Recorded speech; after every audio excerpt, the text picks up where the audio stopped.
Gandalf is considered the world's most famous wizard. Even while competing with the multi-billion-dollar franchise that is Harry Potter, Gandalf remains one of the most recognizable names and faces in cinematic history. And this is, of course, partially due to the work of Sir Ian McKellen, the brilliant actor behind Tolkien's beloved character. So in this video, I'm going to give you guys an exclusive look behind the scenes and dive into McKellen's complicated journey to becoming Gandalf, his life on set, and how he gave this iconic character a voice that defined a generation. My name is Gibby, and this is my channel, Factor Fantasy, a place where we dive deep into the books and films and discuss all things Lord of the Rings and Tolkien. This is the first episode of a new series on my channel where we jump into the lives of the most iconic faces and names behind the trilogy and find out not only how they got the role, but how they perfected it while in New Zealand, and subsequently dealt with their newfound stardom afterward. Obviously, I felt like it was necessary to start with one of the foundational characters of this epic saga, and look into Sir Ian McKellen's journey to becoming Gandalf. So sit back, relax, and enjoy this brief glimpse into the life of the world's most recognizable wizard. To really understand the gravitas that Ian McKellen brought to Middle-earth, we first have to take a look at exactly who he was before 1999. You see, McKellen was not your typical Hollywood A-lister. He didn't have the massive middle America household recognition that studio executives usually demanded for a high-risk, multi-million-dollar project like The Lord of the Rings. Instead, he was an absolute titan of the British stage. Having made his professional debut back in 1961, McKellen spent decades dominating classical theater. He was a Shakespearean master who cut his teeth with Laurence Olivier's National Theatre Company and the Royal Shakespeare Company. By the time Peter Jackson started casting his epic, McKellen had already racked up 5 Laurence Olivier Awards for incredible performances in plays like Richard III, and he had even taken home a Tony Award for his work on Broadway in Amadeus. His cultural impact in the UK was so profound that he was officially knighted by Queen Elizabeth II in 1991. That's right, McKellen didn't earn knighthood due to his work as Gandalf. He had already been recognized years prior as a titan of British theater. He was a master craftsman who relied on a deep analytical dissection of text to bring his characters to life. But despite this unbelievable literary and theatrical pedigree, there is one glaring, almost ironic detail that makes his performance as Gandalf so staggering. Before he was ever approached for the role, Sir Ian McKellen had never actually read J.R.R. Tolkien's books. He didn't approach the script as a burdened fan trying to meet decades of expectations.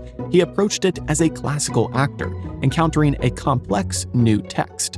And that methodology became the absolute bedrock of his performance.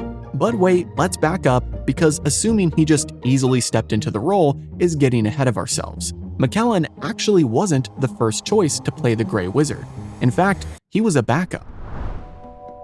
You have to remember that adapting The Lord of the Rings was a monumental financial gamble for New Line Cinema. With a budget ballooning past $280 million for 3 back-to-back films, studio executives were absolutely terrified. To mitigate that risk, they desperately wanted a massive marquee movie star to anchor the franchise. They needed a name that could sell tickets all on its own. Their first target was Sean Connery, and New Line was so eager to get him that they actually offered him a staggering $30 million upfront salary, plus a 15% stake in the worldwide box office gross. Had he accepted, he would have walked away with nearly $500 million, easily cementing it as one of the most lucrative single paydays in the history of cinema. But Connery famously rejected the offer, simply stating that he had read the script and the books and just didn't understand the high fantasy material. So with Connery out, the studio moved down their list of Hollywood legends. They offered the role to Christopher Plummer, but he quickly passed because he didn't want to spend 3 entire years of his life filming in New Zealand, pragmatically joking that there were other countries he wanted to visit before he croaked. Anthony Hopkins was also offered the part but turned it down. Patrick Stewart was approached, but he actually wanted a different character entirely. There was even a wild rumor that legendary musician David Bowie auditioned, though Peter Jackson ultimately felt that a global pop icon would completely overshadow the character, and his schedule was far too busy anyway. So with the A-list household names falling through, Peter Jackson and his partner Fran Walsh traveled to McKellen's home in London to meet with the esteemed theater actor. And the most brilliant thing Jackson did during this meeting was that he didn't try to sell McKellen on the magical lore. He didn't talk about wizards casting spells or elves shooting bows. Instead, Jackson pitched a fierce commitment to grounded historical reality. He wanted the films to feel like a gritty, mud-splattered chronicle of a real, lived-in world, deliberately avoiding the cheesy theatrical pantomime that plagued the fantasy genre at the time. And pretty much immediately, McKellen loved the vision and was fully on board. But getting him to set in New Zealand was about to become a logistical nightmare. His first massive obstacle came from an entirely different Hollywood franchise, Mission Impossible 2.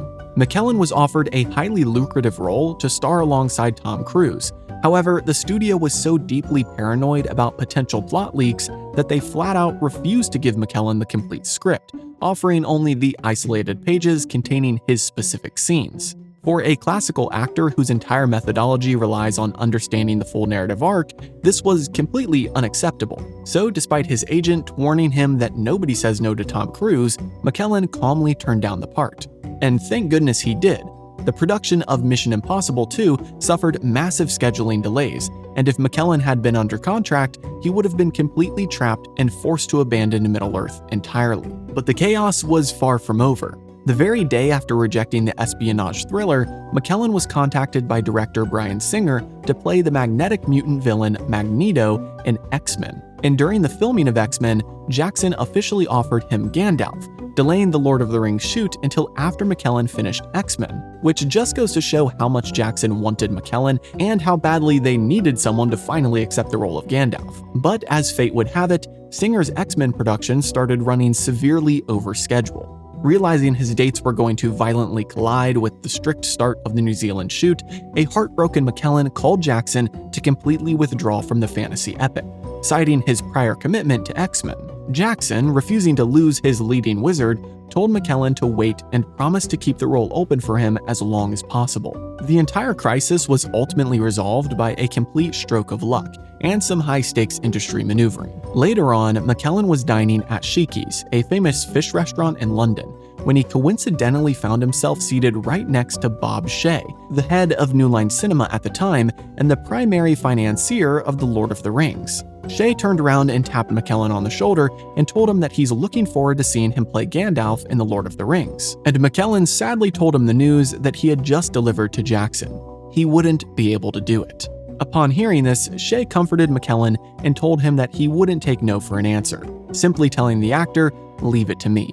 And sure enough, due to some unknown negotiations and rearranging of schedules behind the scenes, Bryan Singer heroically got all of McKellen's scenes done early so that he would be free to leave at the end of 1999. And with that, McKellen narrowly avoided a casting disaster that would have reshaped cinematic history.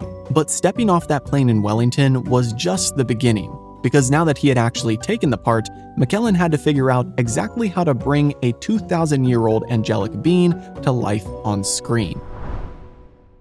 With barely any time to prepare, McKellen hit the ground running. He used Tolkien's text as an on-set Bible, keeping a copy in Gandalf's satchel and constantly referencing it to ensure authenticity every step of the way. But to find the actual voice of a multi-thousand-year-old angelic being, McKellen made a brilliant, calculated choice. Instead of inventing a new, booming, generic wizard voice, he sought out archival audio recordings of Tolkien reading his own work. McKellen then masterfully adopted the author's own academic rhythmic cadence. That gravelly baritone resonance and those distinct rolling R's that you hear in the movies, those are a direct homage to Tolkien's own speaking voice. Then came the intense physicality. Every single morning, McKellen endured a grueling 3-hour makeup process, applying sticky gelatin prosthetics, layered robes, and a pointy hat based directly on the iconic conceptual art of John Howe. But the look had to be constantly tweaked. Initially, the beard was way too long and blew wildly in the wind, so they trimmed it back. Then Jackson suggested adding a droopy mustache, which completely backfired because it accidentally made McKellen look exactly like the Beatles' spiritual advisor, the Maharishi. So they finally balanced the look by plucking his prosthetically enhanced eyebrows. But looking and sounding the part was only half the battle. To create the illusion of scale between the towering wizard and the tiny hobbits, The production relied on forced perspective and a revolutionary motion control system. For Ian McKellen, this meant completely abandoning his theatrical acting. In order to get the shot, he was often physically separated from his co-stars. During the opening cart ride, for example, he was actually sitting several feet in front of Elijah Wood, not able to look at him in the eyes. And the same goes for a lot of close-up dialogue inside of the Hobbit hole and in other scenes. Ian McKellen had to project profound emotional intimacy without making actual eye contact, delivering his lines to a tennis ball or a marker on a stick. And if the technical constraints weren't enough, the chronological dissonance of the shoot was a massive psychological hurdle. Following that joyous cart ride on his very first day, McKellen's second and third days on set were entirely dedicated to shooting the Grey Havens. He had to portray the deep, melancholic climax and emotional end of the entire trilogy on a day when he hardly even knew his co-stars. Navigating that staggering emotional whiplash is a true testament to his rigorous classical discipline. All in all, that intense dedication to the craft, whether he was fighting through sticky prosthetics, projecting emotions onto a tennis ball, or pulling tears out of thin air on his second day of work, is exactly what grounded this massive fantasy epic. McKellen didn't just survive the chaotic, exhausting environment of Peter Jackson's set. He became the anchor for it all. He managed to find a beating human heart inside of a massive film spectacle. And when the cameras finally stopped rolling and the films hit theaters, the relentless commitment didn't just give us a great character. It completely shattered Hollywood's expectations, altered the course of franchise cinema, and catapulted McKellen into a level of global superstardom that nobody saw coming. When The Fellowship of the Ring premiered in 2001, Bidley recognized that Ian McKellen had managed to elevate fantasy literature into the realm of high dramatic art. For his unparalleled work, he received a nomination for the Academy Award for Best Supporting Actor, and definitely should have won it. However, the true staggering significance of that nomination is that it was the only acting nomination bestowed upon any performer across the entire trilogy. Andy Serkis, Sean Astin, Viggo Mortensen, Elijah Wood, you name it. None of them got a nomination for any of the three films. This just goes to show how McKellen was the undisputed anchor. He proved to the industry that a performance involving wizards, elves, and hobbits could possess the exact same gravitas and complexity as a prestigious historical drama or a Shakespearean play. At an age when many classical actors retreat to quieter stage roles, McKellen's life took a wild turn into global superstardom. He became a monolithic dual-franchise pop culture icon, perfectly balancing the magnetic revolution of X-Men with the mythic weight of Middle-earth. Today, it is entirely impossible to separate the actor from the role. Gandalf is no longer just ink on a page or a beautiful John Howe painting. He is permanently, inextricably linked to the warmth, the wisdom, and the humanity of Sir Ian McKellen. Looking back at the alternate universe where Sean Connery took the role, or the nightmare scenario where scheduling conflicts kept McKellen away, it is safe to say that getting him into that gray hat was the greatest roll of the dice that Peter Jackson ever took. Now, I understand I left a lot out of this video. Honestly, it's completely impossible to encapsulate and cover every single detail and moment from McKellen's time on set and beyond. But if you want to learn more, I highly encourage you watch the incredible behind-the-scenes documentary that Peter Jackson made to accompany the films, as that reveals a lot of magic that happened behind the camera. For the most part though, I think this video covered the absolute essentials of Ian McKellen's incredible story. So who should I cover next in the series? Let me know your top picks down in the comments. As always, if you enjoyed, please drop a like and subscribe to the channel as it greatly helps out. I also want to give a massive shout out to Jason, Joshua, Timothy, RoboSteve, Drix, Andy, Maha, and the rest of my incredible Patreon and YouTube members who help make these videos possible every month. Have a great week, and I'll see you in the next video.